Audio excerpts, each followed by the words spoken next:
Bonjour, bonsoir à tous les amis, j'espère que vous allez tous très très bien, que vous avez passé que vous passez une bon début de semaine en ce lundi.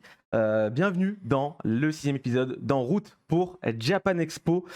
Déjà, on commence tout de suite. N'oubliez pas de vous abonner et d'activer la cloche pour ne pas louper les prochains lives. Et n'oubliez pas également qu'on a 2 émissions par mois. Ici sur cette chaîne pour parler du plus grand salon de la culture asiatique et culture pop en général d'Europe. On vous fera gagner plein de choses tout au long de l'émission. Comme d'habitude, je ne suis pas seul parce que je suis en compagnie des deux big boss de Japan Expo, Jean-François et Thomas. Bonsoir tout le monde. Salut à tous. Vous allez bien? Bah bien. Ouais, c'était Ouais. une bonne semaine. En plus, il faisait beau là, donc du coup, Par que je me suis bloqué le dos là, je sais pas comment j'ai fait. Ah, c'est J'ai essayé de effectivement. soulever des figurines chez Jean-François, a C'est ça. priori, c'était trop pour moi là. On a bien bossé quand même pendant les 2 semaines là. on n'a pas chômé là. Ouais, on a plein de choses à dire. Mine de rien, on se rapproche dangereusement de Japan Expo. Ouais. Hein. C'est demain, limite. Hein. C'est- On revient. Plus on se rapproche, plus on se rend compte qu'on a une année un peu plus courte pour préparer parce que la Covid nous avait pas vraiment laissé les on mains a libres. commencé beaucoup plus tard, donc là Et on du est coup, chaud, mais ça va être bien. Je On pense peut au que- moins dire ça, on est chaud, mais ça va être bien. Et s'il y a un truc qu'on peut déjà dire, c'est qu'il y aura pas mal d'annonces, je pense, Oui. pendant cette émission. Encore une fois, on a pas mal d'annonces avec des noms japonais en plus, Avec des noms japonais en plus. des noms NOM. Des noms NOM, effectivement. On aurait pu Ah, on voir, va pas vous dire maintenant, il faut rester un peu. Hein. évidemment, c'est pas plus tard. tout au long de l'émission, on va parler de pas mal de sujets. Et jusqu'à la fin, où on fera gagner des beaux cadeaux. Et en plus de ça, on aura des belles annonces à vous faire. On commence tout de suite avec le thème de l'émission. Il s'agit de la gestion des invités. C'est parti, et jingle.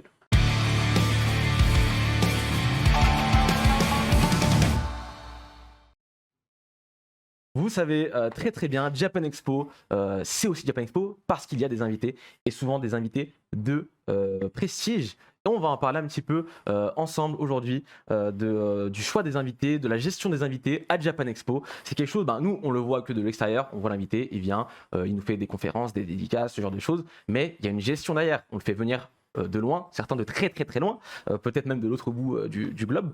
Et on va un petit peu parler de tout ça ensemble avec vous, messieurs. Aujourd'hui, on commence tout de suite avec d'abord le choix des invités et le premier contact, parce que évidemment, Japan Expo, on commence peut-être 2 ans avant le festival, on commence de zéro, on doit choisir des invités.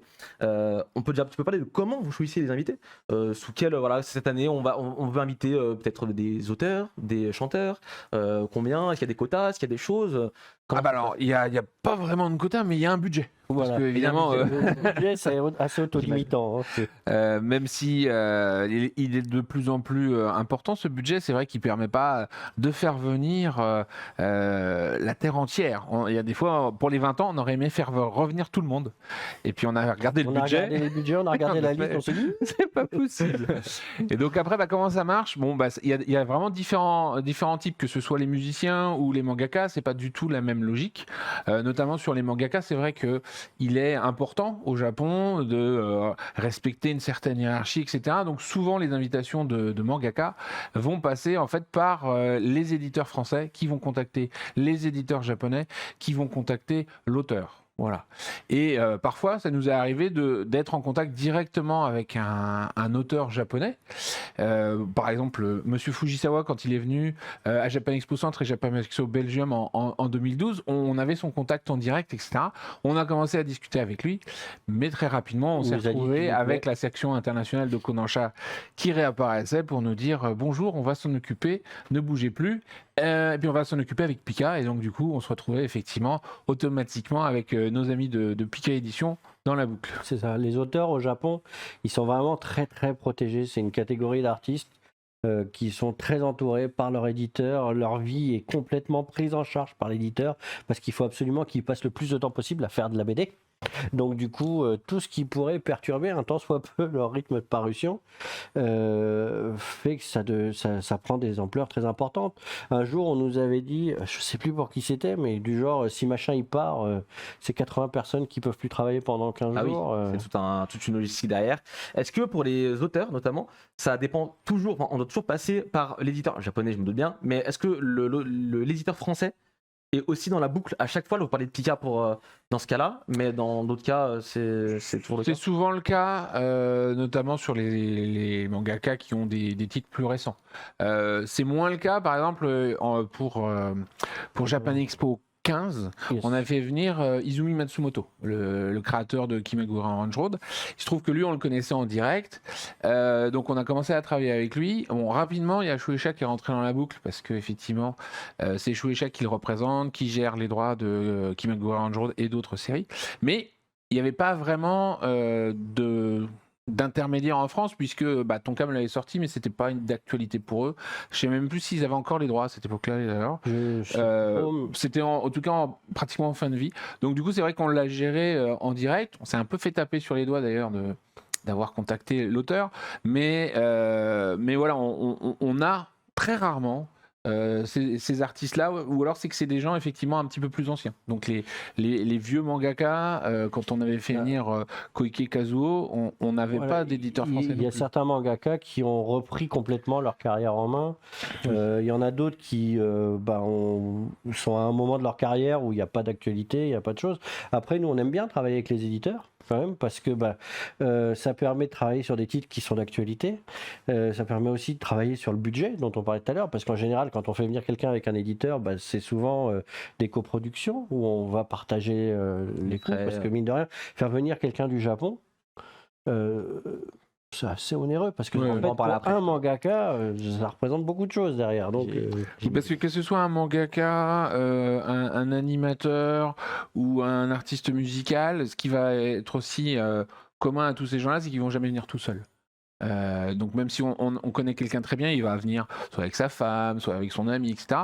Et puis quand on parle de mangaka, il va venir avec la famille, mais il va venir avec les agents, il va venir avec éventuellement la section internationale, et on se retrouve du coup avec toute une équipe. Les artistes musicaux, forcément, alors ça varie, parce que tu peux avoir effectivement le petit groupe qui va venir avec éventuellement un ingénieur son, et puis les plus grands groupes où chaque artiste va avoir son maquilleur, son assistant, son manager, pour celui qui lui fait les cheveux et tout, parce que sa coupe de cheveux elle est comme ça et pas comme ça. Et donc du coup tu as 5 personnes sur scène, mais tu en as 20 en backstage en attendant quoi.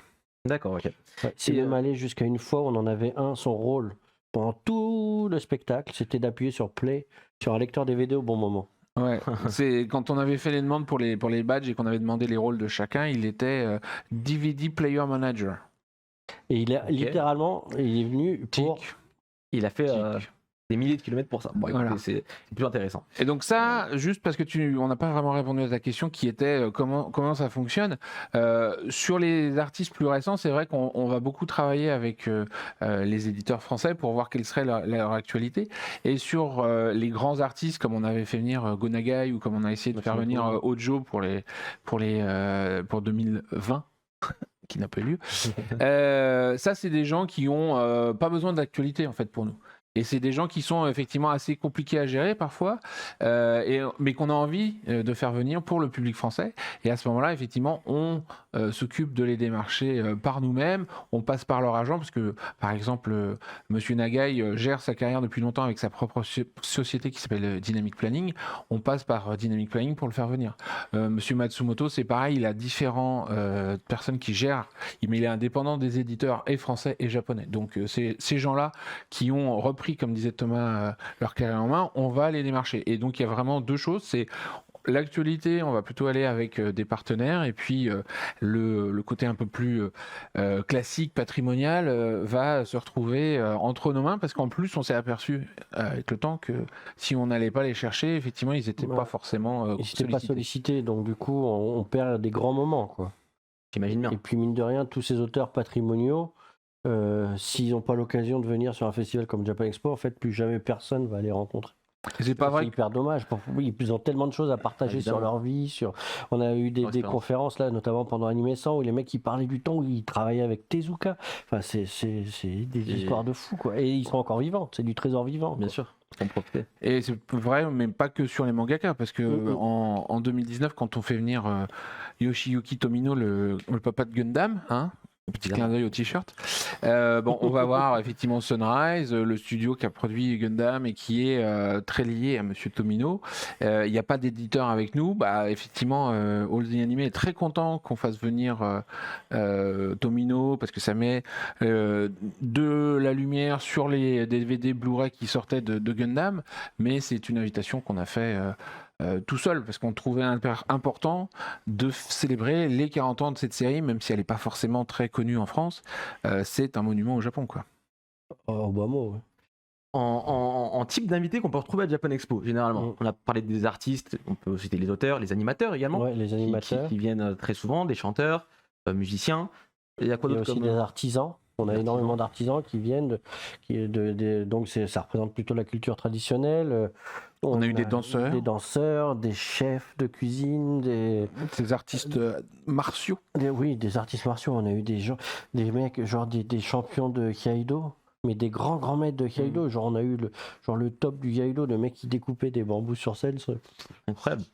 Donc on voit déjà aussi la pluralité des invités et la richesse. Voilà, on a même eu, on avait Monsieur Goto en 2019, donc qui est un éditeur de chez Shueisha qui avait travaillé à l'époque à l'âge d'or, voilà, à l'âge d'or du Jump.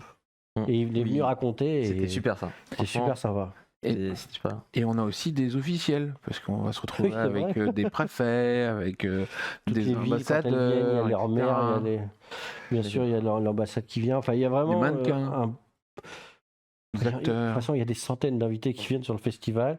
Et c'est à l'image de toutes les thématiques qu'on essaye de présenter, justement. Donc, ça te fait une myriade d'opportunités.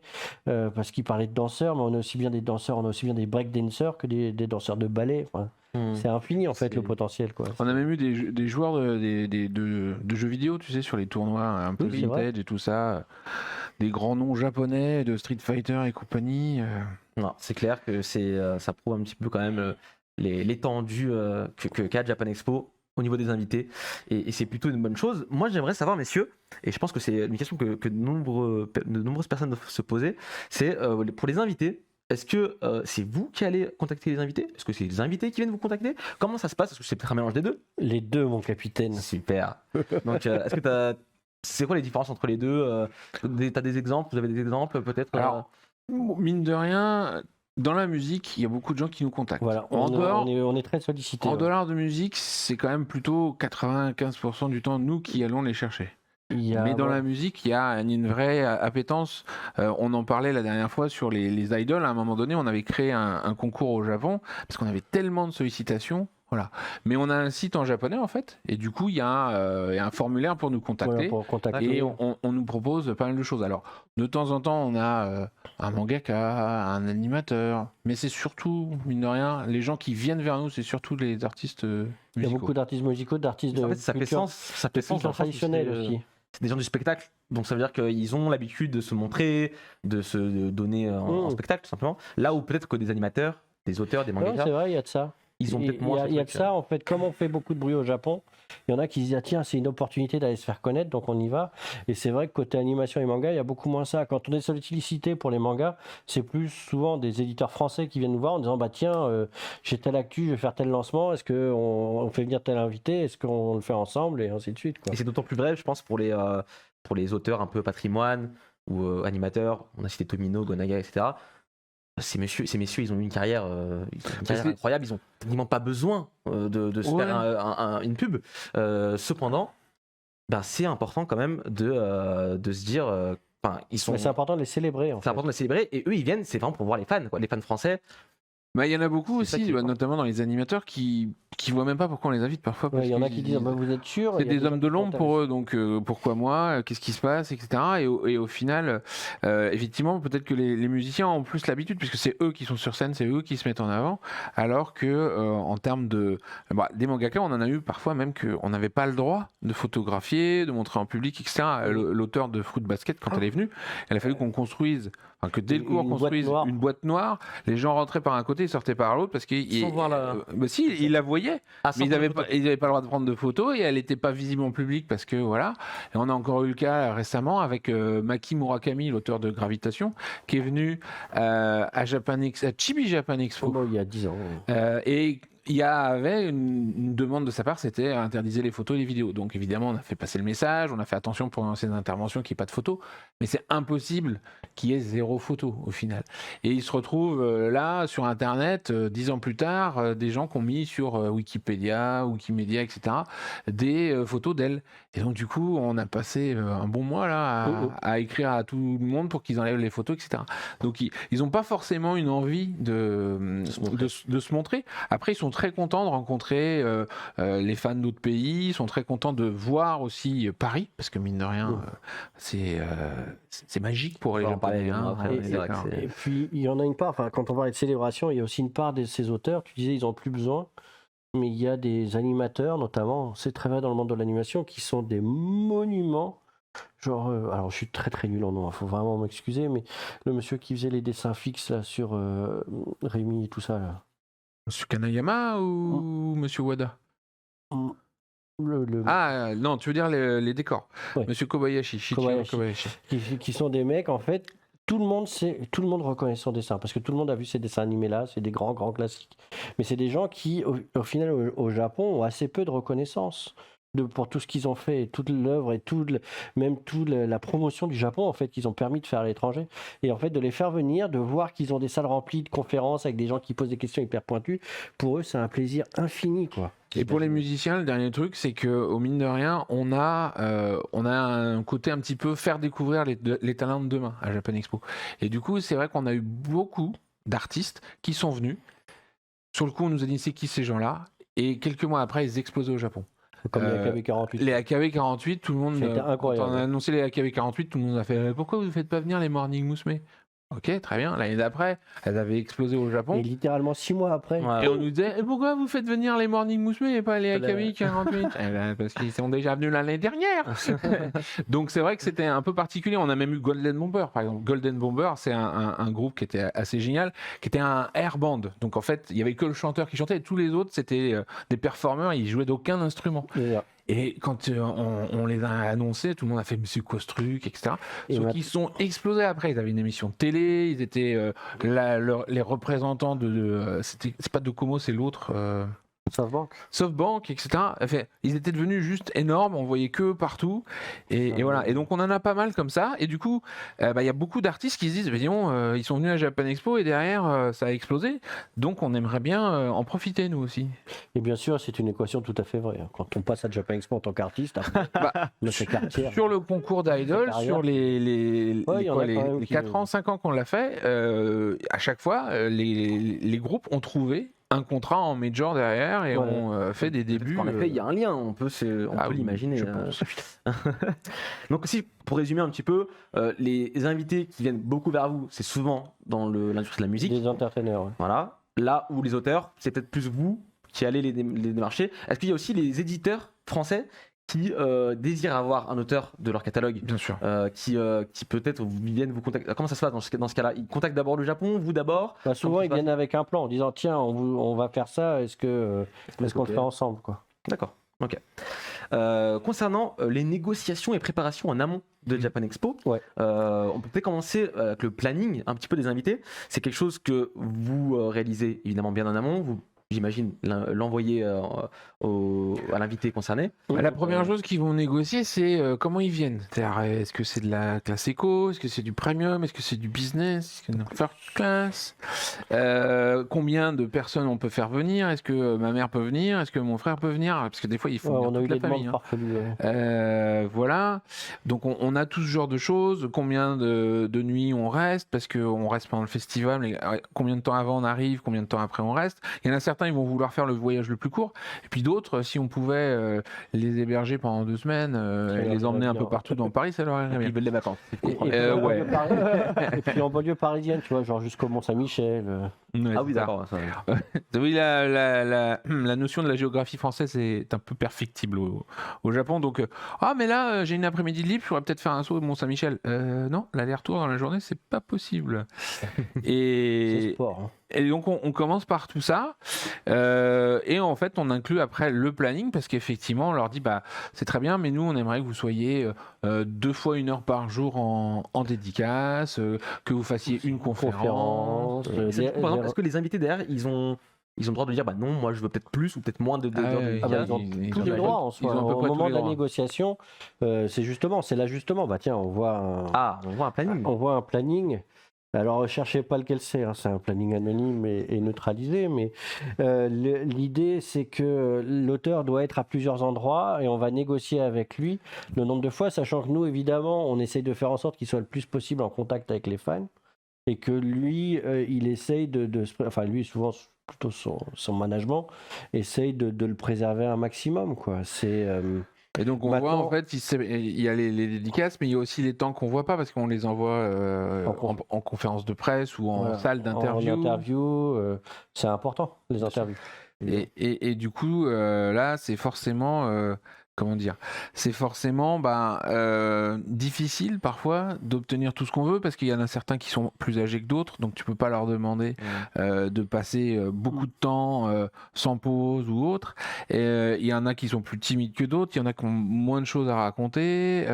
Donc on ajuste les plannings. Là, ce qu'on a montré, c'est un planning de base. Parce que C'est un planning dense. ce qu'on aime bien, c'est 2 séances de dédicaces par jour, une conférence. Et puis c'est vrai qu'avec l'habitude aussi, on sait en fonction de l'importance de l'invité, de son âge, de comment il se comporte, on va être capable d'ajuster, de fournir des plannings qui sont cohérents par rapport à ce qu'ils sont capables de faire. Parce que ce que dit Jean-François, il perd vrai par exemple sur la timidité des artistes. Il y en a certains pour qui c'est un effort mais incommensurable de faire 1 heure de dédicace ou de faire une conférence devant 500 personnes. Alors qu'il y en a d'autres, ils arrivent sur scène en mode victorieux. Et du coup, la fatigue mentale, je sais pas, la charge mentale, c'est comme ça qu'on dit maintenant, est pas du tout la même d'un artiste à l'autre, quoi. Ouais, Il y j'imagine en a qui bien. adorent ça, il y en a qui nous disent je veux faire un bain de foule, par exemple. Tu vois, t'as été hyper content d'un coup. Ah, c'est tout quoi. C'est des êtres humains. Hein. Chacun a ses préférences et ses délires. On va parler un petit peu contrat, tout ce qui est un peu administratif aussi, un petit peu argent également. Niveau contrat, comment ça se passe? Il y a des clauses peut-être différentes selon les invités, sans rentrer forcément dans les détails non plus. Il y a Mais, des clauses différentes selon les invités et en fait on fonctionne en 2 étapes. C'est-à-dire que comme on veut rapidement pouvoir annoncer à vous public qui vient, qui sera présent, etc. On commence par faire ce qu'on appelle un memorandum of understanding, donc un document d'accord mutuel où on donne les grandes bases sans rentrer forcément dans le détail du planning et exactement. On dit juste il y aura tant de séances de dédicaces de temps de temps, il y aura tant de conférences, etc. Histoire de se mettre d'accord sur les bases. Et ce qui nous permet dans un premier temps après de recevoir des éléments de communication Voilà, pour qui permet pouvoir de dire à tout le monde, il y a telle personne qui vient. voilà. Et une fois qu'on a fait ça, on rentre vraiment dans le concret en disant de 10h à 10h15, vous êtes à la salle de repos des invités. De 10h15 à 10h45, vous êtes en dédicace, etc. Il faut vraiment que ça soit à seconde près parce que il y a certains managers qui nous ont fait, il est très bien votre planning, mais où sont les pauses toilettes? Ah, il faut une pause quand même. Il faut les pauses voilà, il y a les pauses, alors il y a les pauses toilettes, il y a les pauses cigarettes. Il y a des auteurs où tu leur mets 1 heure pour manger, ils font non, nous on prend le temps, donc il faut 1h30, donc tu ajustes tout ça. Ajuster le planning. Enfin. Et ça se fait dans un deuxième temps dans le contrat final, Voilà. au final. Et il y a tous ces paramètres, et après, il y a un corps commun de contrat avec tout le monde qui va signifier toutes les obligations de communication, comment on gère en cas d'annulation, parce que ça peut arriver. Voilà, tout est paramétré en fait. J'imagine bien que tout est réfléchi et tout est paramétré.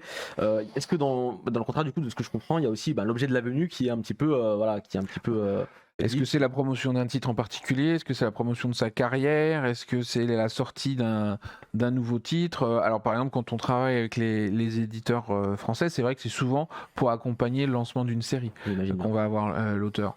Ou alors une série qui marche bien, mais il faut repropulser. Souvent on nous a dit pourquoi on n'a pas Naruto et pourquoi on n'a pas Kishimoto, pourquoi on n'a pas Oda, etc. Bon, déjà quand ils sont en activité, tous ces gens-là, comme disait Thomas, c'est compliqué parce que Kishimoto qui vient en France alors qu'il est en train de faire Naruto, c'est 80 personnes au chômage. Voilà. Et le chômage au Japon, c'est juste. Dès qu'ils ont des publications hebdomadaires, c'est. Mais du coup, Kishimoto, Naruto, c'est terminé depuis 2014. Bah, il a fait un petit manga derrière. Mais maintenant, ça fait un Bah, moment. en fait, il y a eu un créneau où il pouvait venir, mais qui correspondait pas avec les dates du festival, donc il a fait un saut À New York. à New York Comic Con. Ouais. Après, il s'est relancé dans d'autres projets, en fait, et du coup, là, on le voit pas forcément, mais même quand il publie rien, c'est des auteurs qui sont amenés à Il est travailler quand même- pour il développer est des sur la choses, suite etc. quand même de Naruto. Il est donc, sur une suite, il peut participer à plein de projets à côté qu'on n'a pas forcément. Ouais, il y a plein de choses qu'on voit pas en fait, mais où les auteurs, une fois qu'ils sont connus au Japon, ils sont vraiment hyper Ils sollicités. sont investis dans tous les projets autour de leur licence derrière, ça c'est véridique. On peut quand même espérer peut-être qu'un jour on puisse rencontrer Kishimoto à Japan Expo. Moi j'aimerais bien, je pense qu'on serait nombreux à aimer ça. Mais nous aussi. Hein. Et vous aussi j'imagine bien. Ah, mais- Donc, peut-être qu'un jour, si tu dis qu'apparemment il avait eu un créneau, c'était juste pas le bon créneau pour la Japan Expo, c'est que si ça avait été le bon créneau, il serait venu à Paris. Kana était très motivé à l'époque. À l'époque où justement on a su que ça s'arrêtait, Kana était sur les rangs, s'est battu pour ça, et malheureusement effectivement on leur a dit ça aurait été avec grand plaisir, mais le planning match avec New York Comic Con, pas avec les dates de Japan Expo. Et effectivement Et là, en fait après il était reparti sur Boruto. Mais ça veut pas dire qu'il viendra jamais. Hein. C'est juste qu'on trouvera le bon moment, le bon timing. Et c'est vrai pour la plupart des auteurs. Il y a quelques auteurs qui sont intouchables, mais globalement, Très bien. c'est Bon. qu'une affaire. Waouh.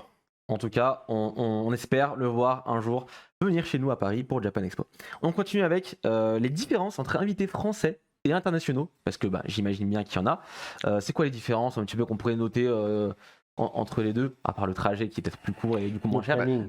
Du coup, ça change pas mal le planning aussi. C'est-à-dire que ils ont effectivement un long trajet, donc ça peut être un peu fatigant. Il y a le décalage horaire et automatiquement, comme ils n'ont pas l'opportunité de venir en France très souvent, il y a généralement dans les plannings une ou des journées de repos pour qu'ils aillent faire un tour. Alors ça varie entre shopping aux Champs-Élysées, visite du Louvre, visite des jardins de En fonction de ce Giverny, qu'ils veulent, quoi. etc. Ils ont une ou plusieurs journées de tourisme. On a même fait visiter une usine de voitures à un auteur un jour. Alors qu'effectivement, sur les auteurs français, on considère que s'ils veulent aller voir le Mont-Saint-Michel, ils sont grands, quoi. Ils pourront le faire sans nous. Ici, quoi, ils peuvent Voilà. y aller. Après, il y a une attente du Japon, que ce soit pour les mangaka, pour tous, sur le planning, ce dont parlait Jean-François, sur la précision du planning à la minute, où il faut vraiment tout détailler, tout préciser. Qu'on soit bien clair, dans le contrat, il n'y a pas marqué qu'il a le droit d'aller au Louvre tel jour. Si Non. Il y a Il y a free time, Voilà. donc temps libre, et généralement on nous dit qu'est-ce qu'il y aura dans le temps libre. Et donc on en était arrivé maintenant à travailler avec une agence de voyage spécialisée dans les touristes japonais, par exemple. Mais c'est quoi C'est genre, vous ramenez, il y a un petit bus avec tous les auteurs et tous les invités de Japan ça nous est Expo, arrivé à ça nous plusieurs est arrivé. reprises. Quand on fait une excellent. visite à Giverny, tu vas avec Trop un bien. groupe. Pour animer ça, effectivement, on avait pris tout le groupe des animateurs qui avaient à peu près tous le même âge en plus, et qui se sont retrouvés effectivement dans un bus d'une trentaine de Voilà. personnes. Là, on les a emmenés à Giverny parce que c'est un truc qui plaisait à toutes les générations. Ils étaient contents, ils y ont été, ils ont mangé là-bas. Et c'est aussi un plaisir pour nous, en fait. Tu les fais venir jusqu'en France, tu les fais venir jusqu'à Paris. Ils ont du temps libre, ils sont hyper curieux de tout ce qu'ils veulent voir. Et du coup, et puis ils sont toujours accompagnés parce qu'il y a des interprètes. C'est toute une logistique. Hein, Et le truc qui était assez génial, c'est qu'au final, c'était des artistes qui parfois avaient travaillé ensemble sans jamais se voir, parfois avaient travaillé ensemble, mais il y avait 30 ou 40 ans. Et donc, ça faisait un peu les retrouvailles, façon, on s'était donné rendez-vous dans 10 ans, quoi, tu vois. Et du coup, ils avaient bien sympathisé pendant le festival, mais alors la journée à Giverny, ça a été le summum, et quand on les a vus après, ils nous ont tous dit un bien fou en disant c'est trop bien, j'ai pu revoir telle personne que j'avais pas vue depuis des années, et ils étaient vraiment ravis, quoi. Et ce qui est le plus sympa avec les auteurs japonais, enfin, les invités japonais de manière générale, c'est que c'est très long de se mettre d'accord. Ça peut être vraiment pointu, très détaillé. Mais par contre, une fois qu'on est d'accord, on est d'accord. On va dérouler tout le programme comme il est inscrit. Et ça, en tant qu'organisateur d'événements, pour nous, c'est un bonheur, à mon avis. C'est très agréable parce que ça permet d'enchaîner. Et c'est pas toujours vrai avec J'imagine bien. les invités occidentaux. Quoi. J'imagine bien. En tout cas, on a hâte de voir tous les invités qu'on va vous annoncer à la fin de l'émission. Donc restez bien jusqu'à la fin, évidemment. Une autre grosse différence qu'il y a aussi, c'est que les artistes japonais sont plus réservés. Donc on a moins de de programmes où ils vont être en contact vraiment très proche avec le public. Donc les séances photos, par exemple, c'est plus difficile avec un japonais qu'avec un français. Et puis même en termes d'interaction, avec un français, ça nous est arrivé d'organiser des petites rencontres privées où on était dans une salle avec 20 personnes et un artiste. On l'a essayé avec les japonais, ça fait pas pareil, il y a la barrière de la langue, mine de rien, le temps de traduction, etc. C'était sympa, mais ça faisait pas le même résultat. Super, très bien.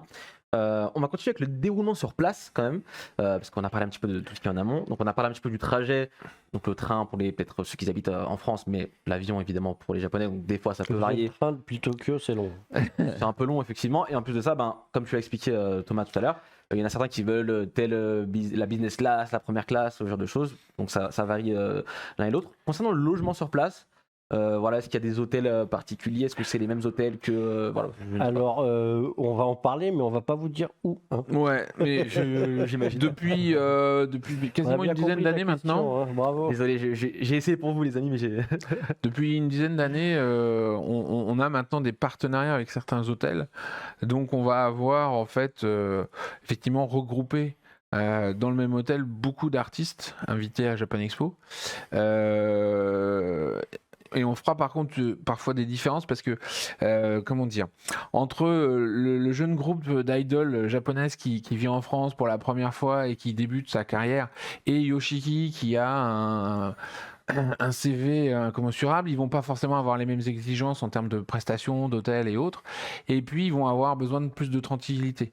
Donc, c'est vrai que généralement, on a 2-3 hôtels différents et on les répartit entre chaque en se disant bon bah voilà ceux-là ils seront mieux là, eux on va les mettre à tel endroit et on les répartit de manière à ce que à la fois le public français mais aussi entre eux parce que des fois il y a certains artistes qui sont... Si on met des gens comme Yoshiki qui ont des têtes connues dans n'importe quel hôtel, en fait il arrivera même pas jusqu'à sa table de petit-déj. J'imagine bien que donc c'est pour ça qu'ils vont plutôt dans des hôtels très haut de gamme où c'est plus protégé.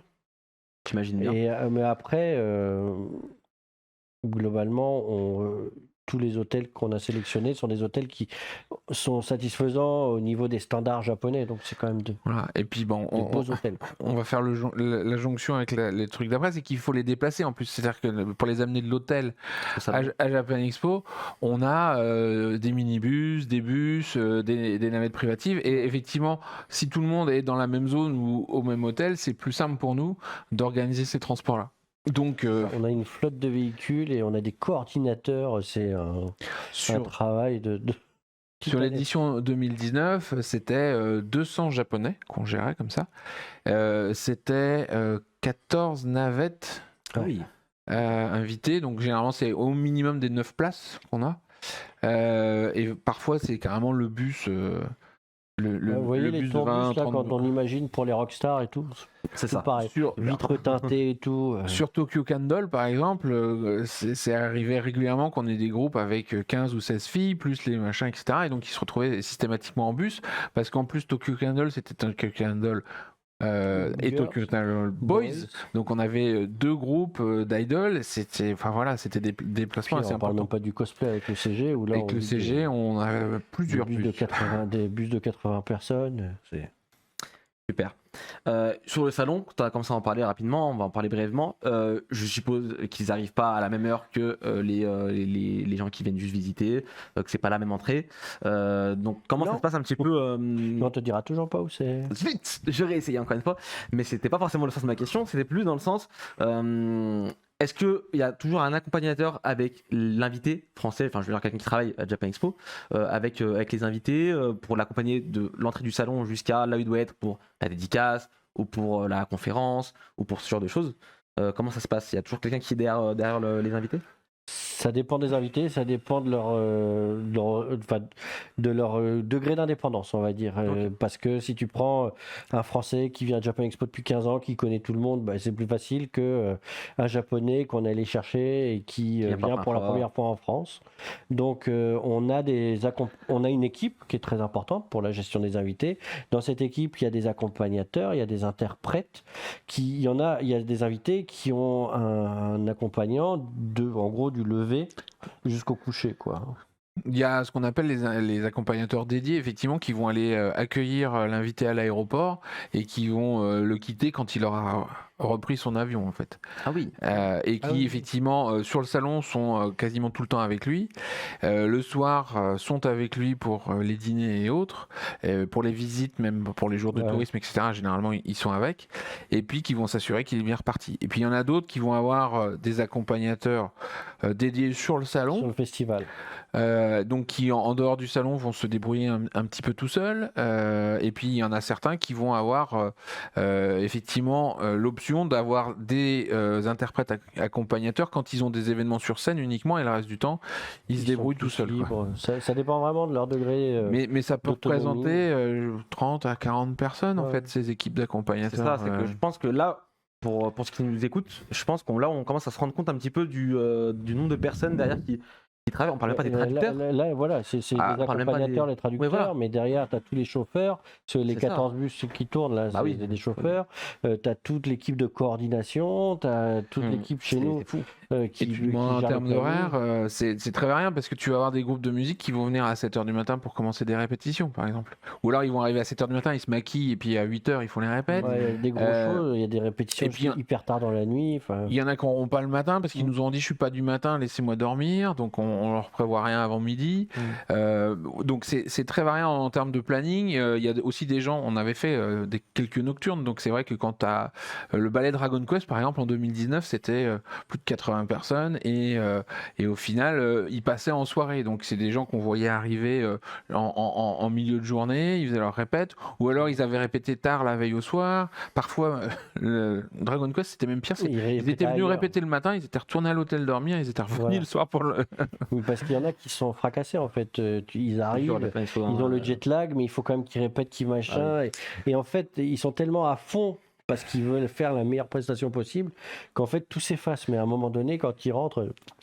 J'imaginais que ça doit être très, très fatigant, surtout ces 4 jours très intenses, surtout pour eux qui n'ont pas forcément l'habitude de se montrer, ou même s'ils se montrent, de faire plusieurs shows tout au long de la semaine. Et c'est plutôt intéressant. On va parler, pour terminer un petit peu sur cette section de l'émission, de l'après-festival. Notamment du débriefing, comment ça se passe après entre vous, peut-être avec les invités, est-ce qu'il y a des sessions où on discute ensemble? En fait, le meilleur moyen qu'on a trouvé de développer notre réseau de contacts, c'est de faire en sorte que les gens qui viennent soient contents et en parlent à leurs amis. Parce que les mangaka, ils se connaissent un petit peu entre eux en disant « Ah, j'étais en France, tu devrais essayer, toi c'est super », etc. Et les artistes musicaux, on n'en parle pas, c'est encore pire. Et donc du coup, c'est vrai qu'on entretient ce réseau de contacts en faisant plusieurs choses. Déjà, en les laissant pas tomber une fois qu'ils sont repartis dans l'avion. Donc on leur envoie un questionnaire pour savoir comment ça s'est passé, on fait un sondage, etc. Tout leur avis sur ce qui est bien, ce qui est moins bien, ce qu'il faut améliorer. Et puis on avait, alors avant la crise, on avait un bureau au Japon qui faisait du suivi sur place en les voyant à autres. Et puis en fait l'étape un peu finale, on va dire, c'est que généralement en fin d'année au Japon il y a des fêtes de fin d'année. Nous on faisait une fête de fin d'année de Japan Expo où on invitait tous les artistes qui au étaient Japon, venus. Pour ceux qui voilà, on est à pas clair. Là, on est à Tokyo et on fait une fête avec 150, 200 personnes où on fait venir tous les gens qui sont venus à Japan Expo Sud et à Japan Expo Paris pour les remercier. Donc au début, on se fait un petit discours en français traduit en japonais pour nos amis. Et voilà, avec cocktail, boisson, manger à volonté. Et on leur donne l'opportunité de venir accompagner de gens qui seraient intéressés pour les années d'après. Nous aussi, on veut venir prendre... Et du coup, souvent, cette soirée-là, ils viennent en disant « J'ai amené machin qui dessine ça, elle serait intéressée par venir. » Et puis, c'est aussi une soirée qui te plairait bien. Je pense que ça plairait à moi et à d'autres personnes également.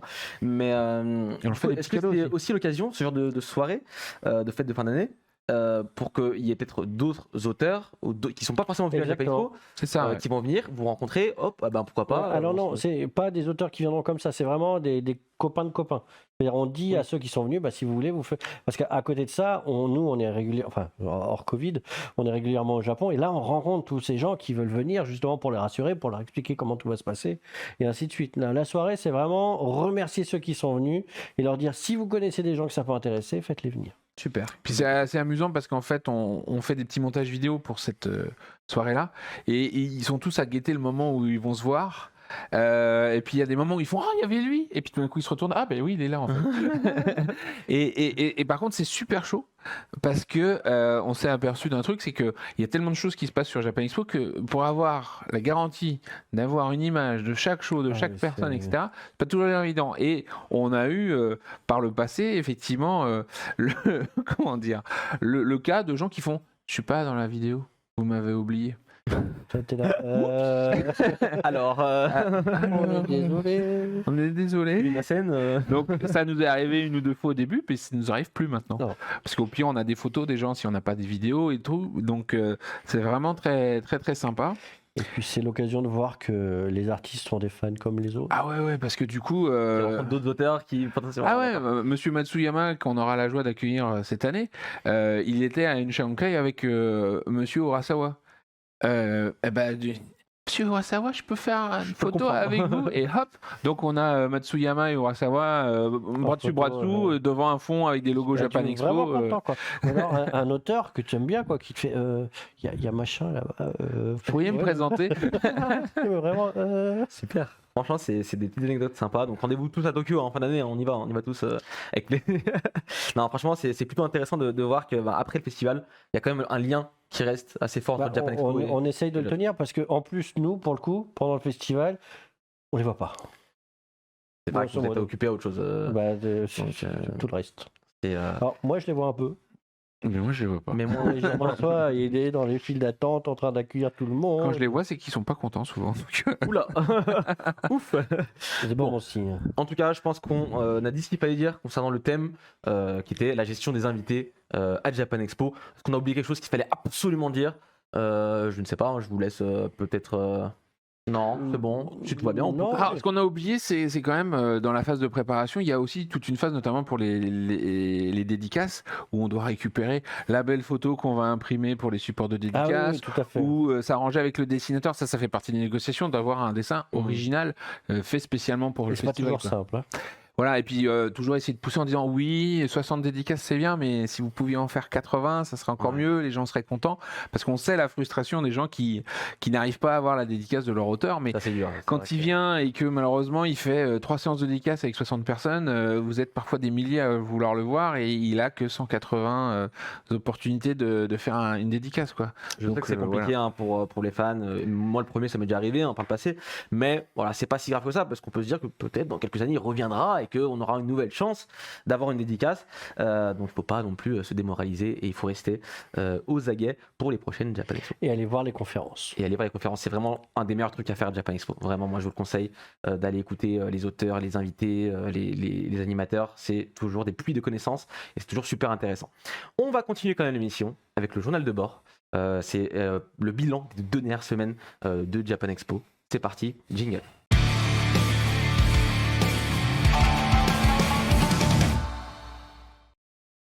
On est parti pour le journal de bord, ce qu'il ne fallait pas louper pendant les 2 dernières semaines chez Japan Expo. Messieurs, que s'est-il passé pendant ces 2 semaines? Vous n'avez pas chômé de ce que j'ai dans mes notes. On va commencer par parler par la nouvelle scène de Japan Expo qui va s'appeler Sky. Alors c'est de Amazing.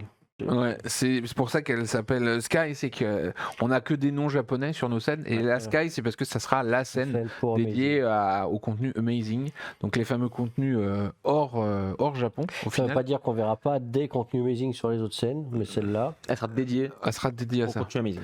Et du coup, c'est une scène un peu en mélange entre activité, conférence, animation, qui va se retrouver dans le hall 4. Et on espère du coup que ça va mettre une bonne ambiance, puisqu'à côté de ça, on devrait avoir nos amis de la fédération de jeux de rôle, on devrait avoir des jeux de société, du sable laser, etc. Et sur cette scène-là, ça sera l'occasion de faire des quiz, des jeux, tout ça pour vraiment passer un bon moment sur la zone Amazing. Et donc, alors pour ceux qui sont déjà venus, on a des scènes Sora. Sora, ça veut dire ciel, et voilà, du coup, Sky, Sky ça veut dire ciel. Voilà. c'est Donc, pour ça. c'est sur le même principe que les scènes Sora, mais c'est spécial Amazing. Voilà. Super, donc on aura une scène dédiée au contenu Amazing. Et ça ne veut pas dire, du coup, comme tu l'as dit, qu'on ne peut pas trouver d'autres choses sur d'autres scènes. Non, parce que de toute façon, on aura plein de contenus Amazing qui mériteront d'être sur des très grandes scènes, et on ne va pas construire une très grande scène tout de suite. Ça arrivera sans doute dans le temps, je nous connais, mais dépendamment du succès aussi, je pense, de cette scène. Donc, voilà. vous pourrez la retrouver très prochainement à la prochaine Japan Expo. On va aussi parler de la scène Tsubame qui s'agrandit et change de hall. Messieurs, dans quel hall on va pouvoir trouver cette scène? 4. Ouais. La scène Tsubame était au fond du hall 5A, à côté de la À scène côté du Kitsune, cosplay. et à l'entrée en fait de la scène Karasu, qui était notre scène de concert dédiée en fait. Et du coup, comme cette année on a décidé de ne pas faire la scène Karasu parce qu'on n'arrivait pas assez d'artistes musicaux, on a enlevé Karasu, mais on va mettre un bon coup Voilà. de mise à jour, On va d'upgrade upgrader, sur la scène Tsubame qui va en fait être augmentée de 50% grosso modo. Donc là on la voit, faut imaginer que la zone là où vous aviez les logos Japan Expo et Tsubame, il y aura la même chose de l'autre côté de la scène maintenant. Donc la scène va être plus grande. Tout ce qui va être autour aussi, que ce soit en termes de backstage, de matériel, etc. Lumière, tout. Parce que ça sera la scène musicale du festival et pour qu'elle soit vraiment, dans un bel espace où elle va pas forcément gêner les autres et où on va pouvoir vraiment profiter de la musique, etc. On la déplace effectivement dans le hall 4. Pour ceux qui sont venus en 2019, c'est grosso modo là où il y avait les tatamis de nos en dessous amis. du Yuzu. Et du coup, c'est l'occasion de dire que justement, toute la partie tatami et arts martiaux va prendre la place de Tsubame, donc dans le 5A. Du coup, à côté du cosplay à nouveau. Très bien, c'est plutôt des bonnes nouvelles avec cette scène Tsubame qui s'agrandit du coup et qui verra le jour dans le hall Et maintenant, 4. on a un truc super à vous montrer. Et je pense qu'on a un truc plutôt sympa à vous montrer. C'est quelque chose d'assez important quand même. Concernant le Japan Expo, il y a quelque chose que vous êtes forcé de voir à un moment ou un autre Dans le métro, dans les magasins, sur internet évidemment, sur le site, sur d'autres choses. Qu'est-ce que ça pourrait être? Je pense que vous l'avez deviné, on parle bien évidemment de l'affiche de Japan Expo, de cette édition-là, qui est plutôt très très jolie, moi je trouve. Franchement, pour le coup, messieurs, on a bien bossé. L'idée, c'est qu'on a notre phénix du retour, de la renaissance de Japan Expo, qu'on voulait présent. Donc on a cherché un concept et l'idée c'est justement il tourne autour de la Tour Eiffel. Il amène le Japon.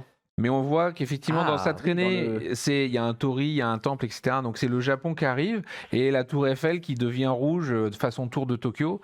Et en fait derrière les personnages, on a un paysage beaucoup plus parisien qui est là parce que c'est justement l'idée de faire la jointure entre Tokyo et Paris. Elle a vraiment bien bossé, quoi. C'est super beau. Félicitations à Aurore, parce que franchement c'est super beau. Et du coup vous voyez en avant-première, là vous êtes les premiers au monde à voir l'affiche de Japan Expo de cette année. Et franchement, je la trouve super belle.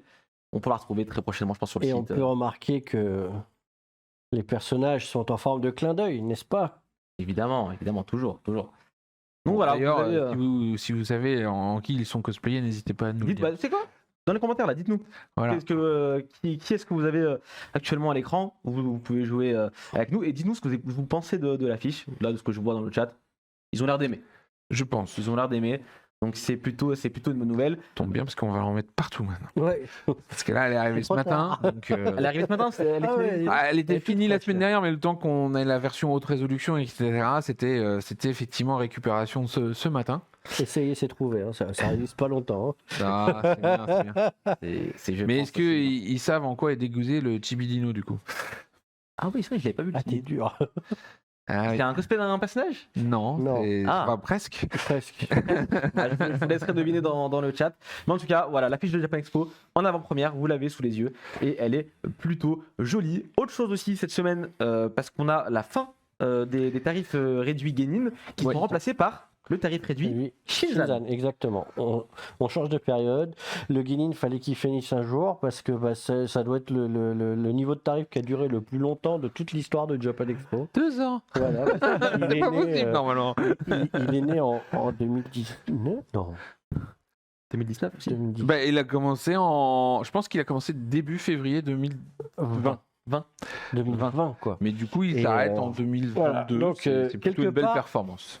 Quelque part, c'est un bon signe. Ça veut dire que la vie a repris, le cycle a repris, donc on pourra. Et pour tous ceux qui n'ont pas encore acheté leur billet, c'est le moment d'en profiter avant le passage au tarif réduit Shinzan.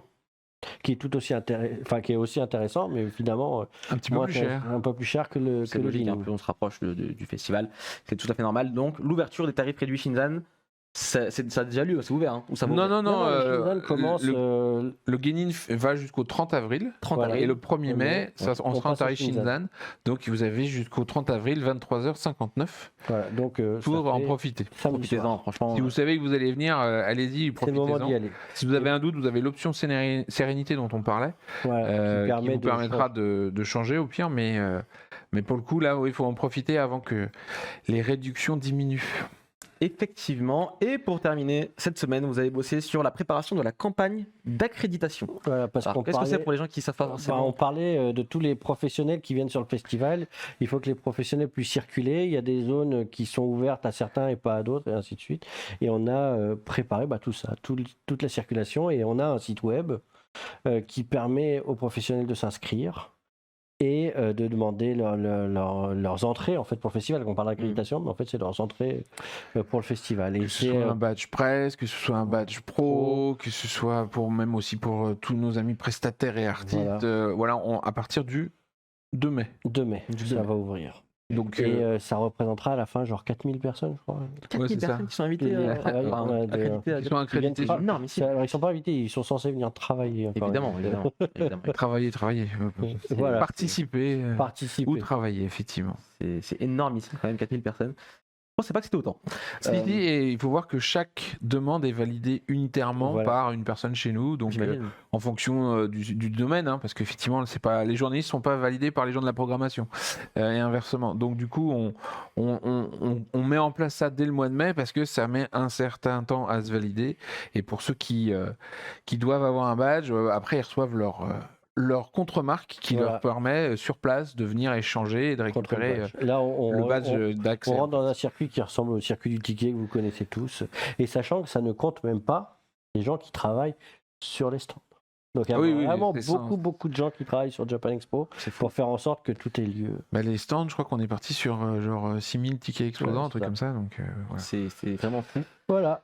Et c'est cool, encore une fois, cette émission existe. Le hashtag. Je suis dans les 4000. Peut-être qu'on fasse 4400, histoire d'être raccord. 3999. Bon.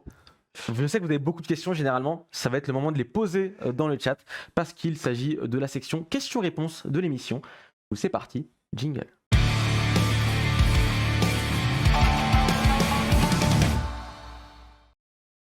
La partie questions-réponses, c'est la partie où vous posez des questions, et les messieurs à ma gauche répondent à celles-ci. Du coup, on va prendre les questions qui sont tout simplement dans le chat. N'hésitez pas à les poser, à les reposer si on les a sautées, si on les a pas vues.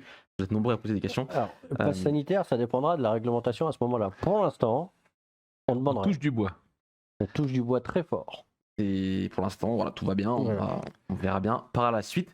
Est-ce qu'on aura des invités japonais? On nous pose la question. On en a déjà annoncé plein. Effectivement.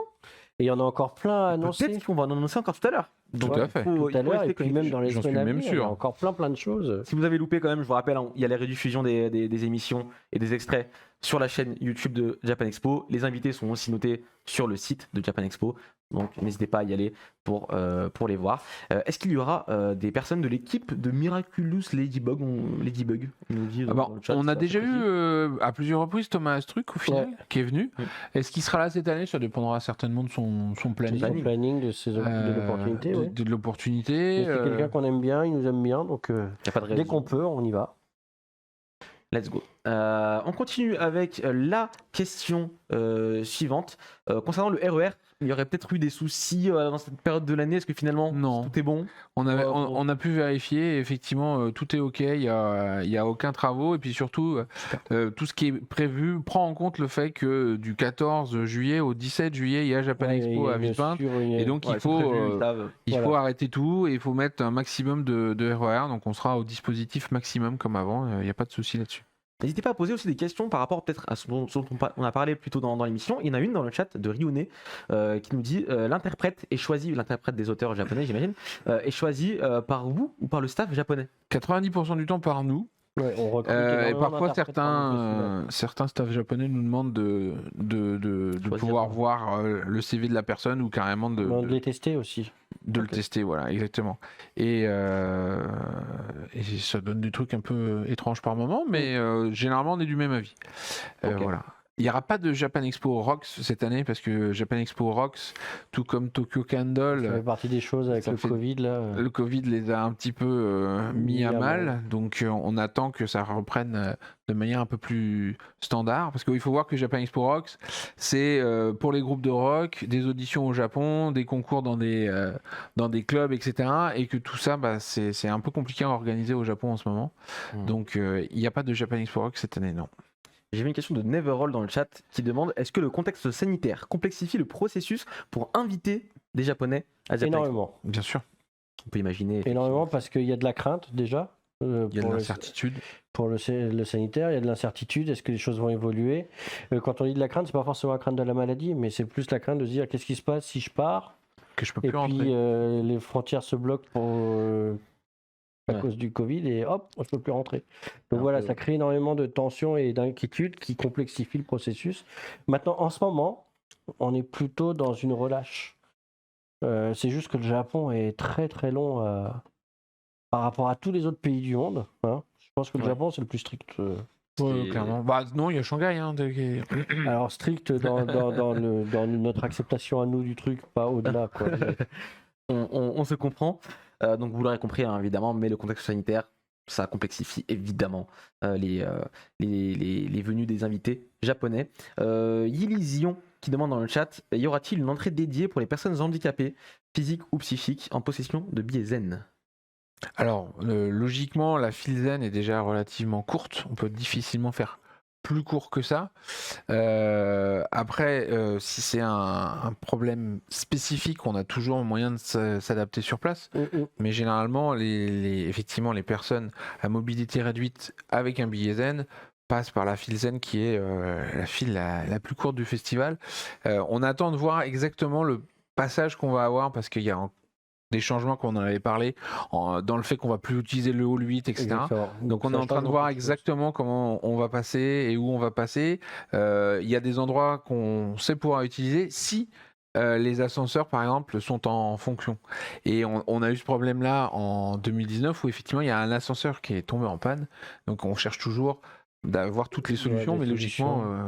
Et là, on a aussi repensé une partie du circuit visiteur pour simplifier certaines ascensions, justement. Des choses comme ça. De toute façon, de manière générale, on cherche le confort des gens, tous les gens, et on cherche toujours les meilleures solutions. Maintenant, on est contraint par, la taille de l'événement, tout simplement, quoi. D'accord. Mais après, s'il y a des gens qui ont des besoins spécifiques, faut pas hésiter à nous faut pas contacter hésiter à d'avance nous aussi. contacter à l'avance. On a un accueil visiteur qui est quand même très présent et qui se fera un plaisir, si c'est possible et si c'est justifié, d'accompagner au mieux, quoi. D'accord, super. On a une question de Léontine qui demande est-il possible de prendre des billets dédicaces pour des personnes différentes sur une même application? Oui, On bien sait que sûr. voilà, cette année, c'est via application. On le rappelle, hein, pour ceux qui ne savent pas forcément, c'est sur l'application de Japan Expo que vous pouvez déjà télécharger. En fait, c'est pas que ça sera possible, c'est que ça sera obligatoire de prendre toutes les dédicaces de tous les gens que vous voulez avoir dans l'application. Donc, il n'y a pas de souci. Sur les vestiaires, là, puisqu'on avait une question vestiaire cosplay, on a le même dispositif qu'avant. C'est-à-dire que quand vous arrivez au moment du contrôle Vigipirate, il y a une consigne pour les gens qui veulent laisser les affaires, genre valises, qui ne passeraient pas le contrôle Vigipirate. Et on a des vestiaires à côté pour se changer. Donc pour ceux qui viennent de loin, il y a des vestiaires cosplay à cet endroit-là. Il y a d'autres vestiaires à l'intérieur du festival. Bon, il y a plein d'endroits pour se changer. Et moi, je conseille pour ceux qui viennent comme ça, effectivement, de se changer, laisser leur bagage à la consigne. Et après, comme ça, dans la journée, vous êtes tranquille. Et de ne pas oublier d'aller le chercher en fin de faut les journée. récupérer le soir. Oula, ça sent le véhicule. Hein. On sent qu'il y a beaucoup de gens qui oublient leurs affaires. Faites attention. Malheureusement, oui. Avec tu sais, avec l'excitation, ça va vite. Ouais, j'imagine bien que c'est. Et on fera une émission spéciale dédicace. Hein, parce que il y a eu, je pense. Un en route pour Japan Expo ne serait pas un en route pour Japan Expo sans une question concernant les VTubers. Alors, ça, c'est vraiment quelque chose que je ne m'explique pas non plus. Mais est-ce qu'il y aura des news concernant les VTubers? On a déjà répondu plus d'une fois. C'est toujours la même réponse, j'imagine. C'est virtuellement en train de se travailler. Voilà. Mais en tout cas, vous le savez maintenant que les VTubers sont vachement attendus à Japan Expo. On a bien compris. Ou en tout cas, il y a quelqu'un qui vient toutes les semaines. Voilà. Il y a au moins une personne qui attend les VTubers très très fort. Peut-être, c'est clair. Je vois une question de Neos dans le chat évidemment, moi, ça nous ferait plaisir, je pense à vous également. Est-ce qu'on pourrait rencontrer un jour peut-être Masako Nozawa, la voix de Oui, Goku mais pas cette japonais. année. Pas cette Voilà. année, et puis en plus Brigitte a une grande envie de revoir Nozawa-san, donc elle nous a mis ça dans sa wishlist, et la wishlist de Brigitte est importante pour nous, donc Voilà, dès qu'on peut retourner au Japon pour faire du lobbying, pour convaincre Nozawa-san de revenir, on sera heureux. Par contre, il y a une question un peu triste, c'est quand est-ce qu'on mettra en vente les billets à Anisong Festa.